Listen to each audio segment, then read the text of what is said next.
Hey, everybody, welcome to Smoky Mountain Echo, the podcast where we connect you to the people and services that keep Haywood County strong. I'm your host, Dylan Huffman. Today, we're diving into a topic that is especially important this time of year. Ticks and mosquitoes. Tick bite-related emergency room visits are at near record level this summer, and that's according to the CDC. And here in Haywood County, we want to make sure that you are protected and informed. Joining me today is Kaylee Myers with Haywood County Environmental Health. We're going to be talking about how you can stay safe outdoors and what you need to do if you get bitten. So whether you're hiking, gardening, or just enjoying being outside this summer, this episode is for you. So let's kind of start with the basics. What exactly does environmental health do when it comes to ticks and mosquitoes? With environmental health, the state of North Carolina actually does a thing called AA 908 funds. So every state in North Carolina gets a different number of financial help from the state. And we actually get $4,000 every year to do a little bit of surveillance and also public education, which is something we focus on a little bit more in Haywood County since we don't have as many mosquito issues here as we would in like the eastern part of the state. So we set traps. We kind of look at what kind of mosquitoes we have in different areas, and we do a lot of public outreach like education, free resources like pamphlets, stuff from the CDC, BTI, and repellent as well. So speaking of the CDC, I saw an article from the CDC that said that tick-related ER visits are at record levels this summer. Why do you think that is?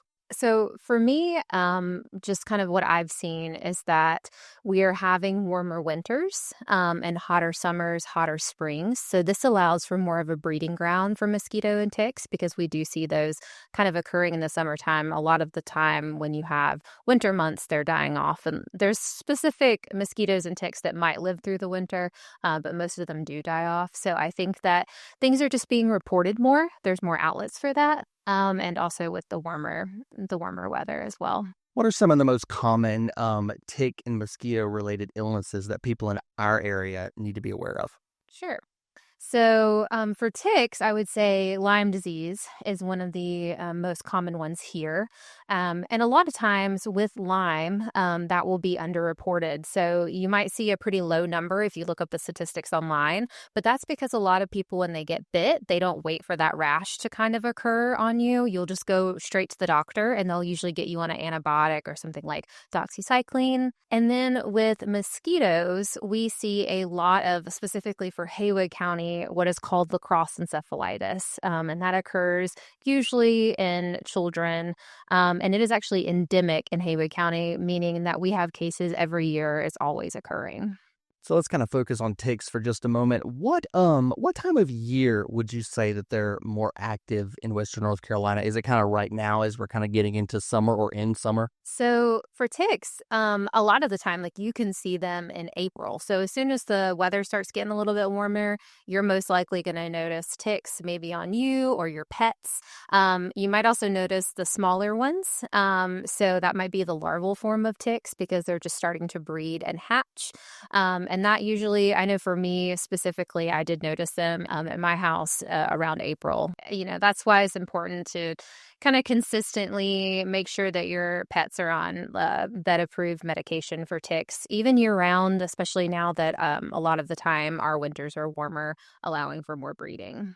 Are there certain areas in the county where, encounters are more likely, or should people just be aware, anytime they're outside? In the county, a lot of the times we'll see ticks in tall, grassy areas. So when you're out hiking or doing yard work, keeping your lawn kind of manicured will help with that. A lot of times they really like to be in the tall, grassy areas so that they can host seek. That means that they're crawling to the top of the grass and they're kind of putting their arms out, just ready to catch or land on something that walks by. So if someone is bitten by a tick, what are some of the signs and symptoms that they should kind of be on the lookout for? So if you're bitten by a tick, you want to look out for, especially here, a bullseye rash, which looks like a bullseye where you've been bit.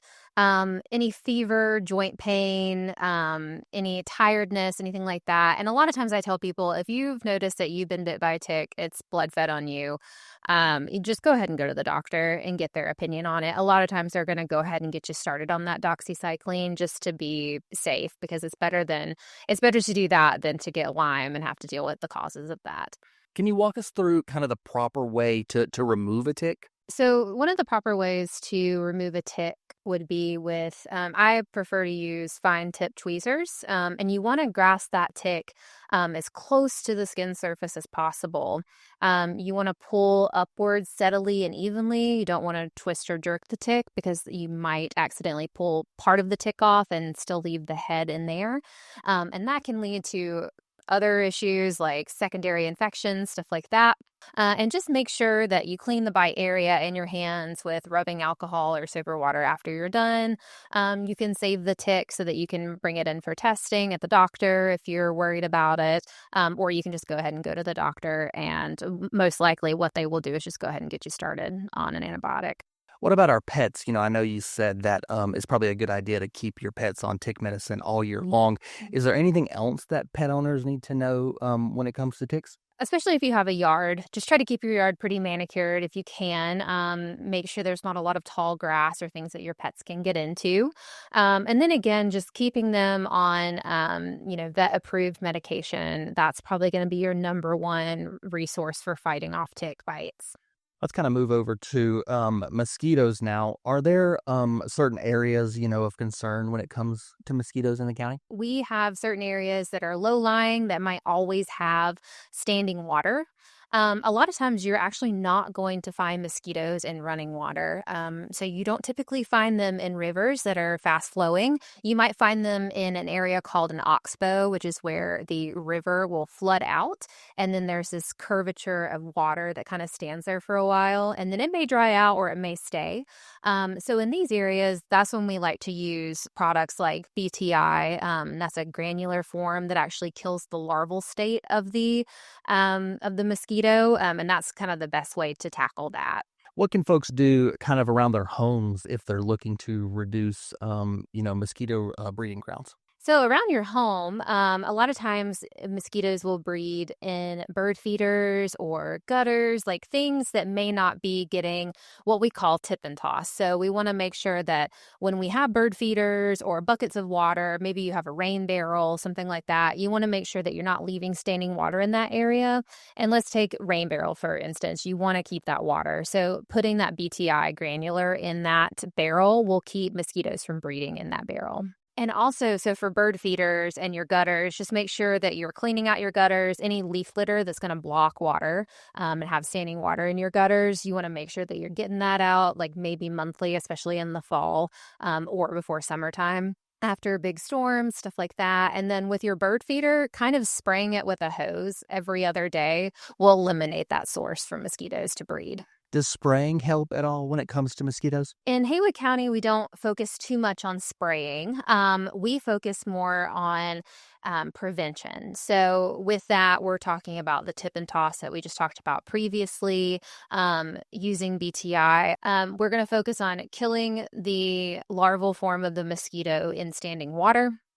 And also, we're going to focus on eliminating habitats for them. So that's going to be like eliminating standing water, cleaning your gutters, all of that stuff. So you guys offer, free insect repellent at Haywood County Development Services. Talk us through a little bit about what some of those things that you offer are and who can get them. At Haywood County, with our grant money that we receive every year, we're focusing on education and prevention. So part of that, you'll start to see some billboards that are going to come up. And we're also going to be giving away some BTI donuts and also the granular form of that. And then some EPA-approved repellent. And these materials have been really popular, so we're going to continue to restock as the summer goes on. So keep your eye out for more PSAs from Dylan. How important is, that repellent when it comes to preventing, tick bites or mosquitoes or anything like that? And are there ingredients in there when people are going maybe to the store and buying different things? Are there certain ingredients that they need to be looking for in the things that they're buying? Yeah, so definitely if you're traveling or hiking, it's always smart to wear repellent. I always tell people to make sure that it's EPA registered.